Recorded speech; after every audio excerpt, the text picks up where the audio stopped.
UP 2027 के विधानसभा चुनाव के लिए सपा प्रमुख अखिलेश यादव अभी से जुट गए हैं। इसी कड़ी में उन्होंने 20 जनवरी को एक बड़ी बैठक बुलाई, जिसमें पार्टी के सभी सांसद मौजूद रहे। इस बैठक में कई मुद्दों पर विस्तार से चर्चा की गई, तो वहीं सरकार की नीतियों पर भी जमकर सवाल उठे। तो और क्या कुछ हुआ इस बैठक के दौरान, जानने के लिए देखिए ये रिपोर्ट। उत्तर प्रदेश में 2027 में विधानसभा चुनाव होने वाले हैं, जिसे लेकर राज्य में सियासी सरगर्मी तेज हो गई है।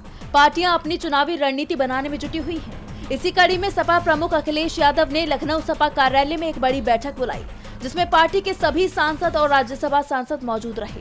बैठक में अखिलेश यादव ने सांसदों को 2027 के विधानसभा चुनाव में संगठन और पार्टी लेवल पर काम करने के निर्देश दिए। साथ ही जनता के बीच जाकर पार्टी के मुद्दों को उठाने की बात भी कही। तो वहीं एसआईआर को लेकर भी जमकर गरजे।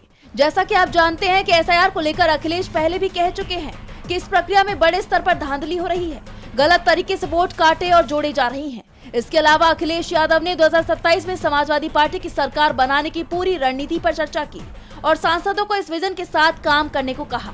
इस बैठक के बाद सपा सांसद अवधेश प्रसाद ने बड़ा बयान देते हुए कहा, पीडीए को मजबूत करना है और 27 में पीडीए की सरकार माननीय अखिलेश यादव जी के नेतृत्व में बनाना है, जिससे इस प्रदेश के किसानों का, इस देश के शिक्षकों का और इस प्रदेश के नौजवानों का भला हो सके।